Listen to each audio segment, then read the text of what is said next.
pinasunog ang mga ebidensya. Pagkawala ng Atras ko, pinasunog ang mga ebidensya. isinawalat ng whistleblower na si alias Totoy na ipinasunog umano ng negosyanteng si Atong ang mga cellphone na sinasabing naglalaman ng mga ebidensya sa pagkawala ng mga sabongero. Sabi ni Sekbong Mansilla, sunugin na si Robin para mga Moy Duterte. Hindi, cellphone daw, yung mga ebidensya daw. Iniutos daw ni Atong Ang na sunugin yung mga ebidensya. Kasi sa pagkakaintindi ko ho, mga kababayan, ang sabi mismo ni alias Dondon, wala siya doon sa mismong lugar. At isinesend sa kanya yung mga litrato o yung mga video, no?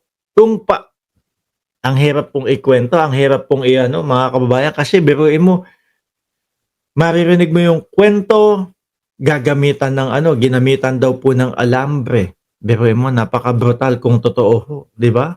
Mga kababayan. Ang ginagawa daw ho, isesend sa kanya yung mga video. So tingin ko, eto yung sinasabi ni alias alias Totoy na pinasunog daw po ni Atong Ang, mga kababayan. Kasi isesend kay Dondon, no? Para siguro kumpirmahin, eto, nagawa na namin yung trabaho namin. Ganun ang pagkakaintindi ko ho, mga bossing. Isinawalat ng whistleblower na si alias Totoy na ipinasunog umano ng negosyanteng si Atong ang mga cellphone na sinasabing naglalaman ng mga ebidensya sa pagkawala ng mga sabongero. Kwento ni Totoy, inutos daw ito bago siya pinatakas sa ibang bansa ni Ang. Dahil dito, hindi na raw niya hawak ang mga litrato at video na magpapatunay sana sa sinapit ng mga sabongero. Grabe, sunugin mo muna yan bago ka tumakas. Tapos may bilihan pa ng bahay dito. Marami daw cellphone na sinira at sinunog, sabi ni Neng Gigi. Pero may isang pinakita si alias Totoy na video ho, mga kababayan. Isang video na yun nga, yung nakatakip ng blue mask, no? Face mask, blue at itim na face mask, no? At ito po, inalam nila doon sa kaanak kung ito nga ba yung kaanak nila. Yes, konfirmado. Kaya lalo pong lumalakas ang paniwala ng mamamayang Pilipino dito kay alias Totoy, mga bossing. Lalo na ho, kapag ang Japan ay nakisali na. Di ba? Dahil po si Secretary Boying Remulla, mga bossing, nakikiusap na manghiram po sa Japan ng kagamitan para masiyasat yung ilalim ng Taal Lake.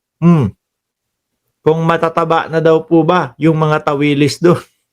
Paglilinaw naman ni Totoy, wala siya sa lugar kung saan isinagawa ang mga pamamaslang at napanood niya lang daw ito sa mga video at litratong ipinasa sa kanyang cellphone. Yun yung iniisip ko doon, mga bossing.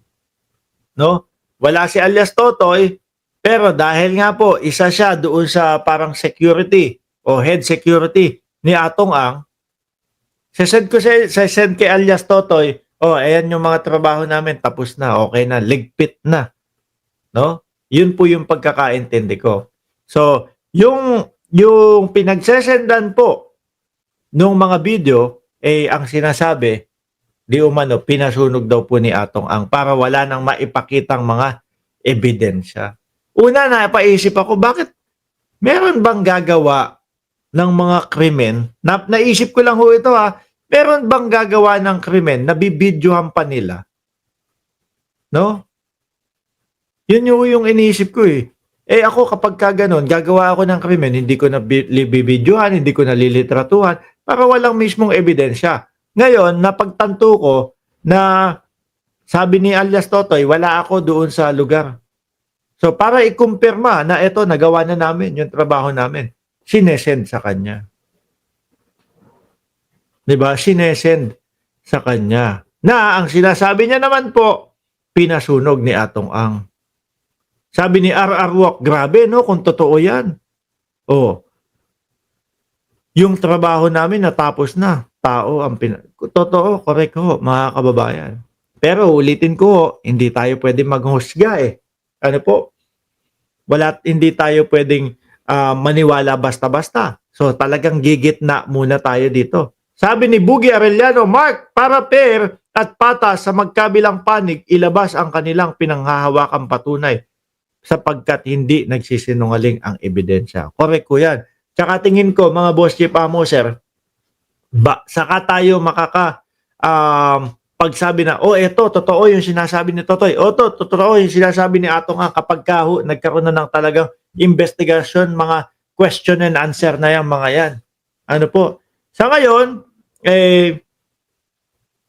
kwento nila, no? Sagot ni Atong kwento ni alias Totoy, hanggang doon lang tayo muna. Mahirap maniwala agad-agad. Baka mamaya may biglang twist sa dulo. Di ba? Kailangan hanggat hindi pa kumpleto, wala pa tayong mga masyadong mga nalalaman, nandyan lang tayo. Makinig sa kanilang mga kwento, tsaka natin i-analyze lahat.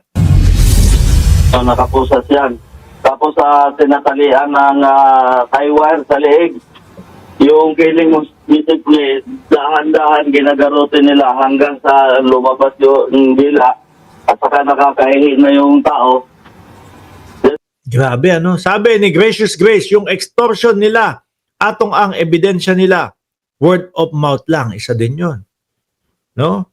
Kung may maipapakita silang mga record na patunay na nangungulit itong si alias Totoy ng pera.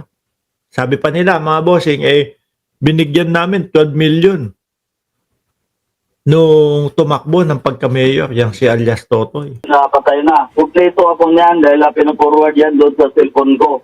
Ngayon, saan police yan na pinapakitaan ako ng video na kung paano nila kinatay ang mga yan, kaya doon ako nagka-idea kung paano.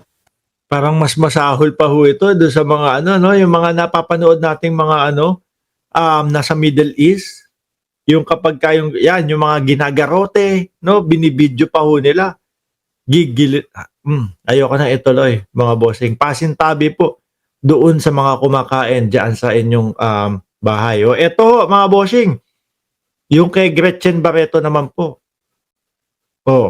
Sinabi ni alias Totoy na si Gretchen Barreto ay sumasang-ayon doon sa gusto ni Atong Ang.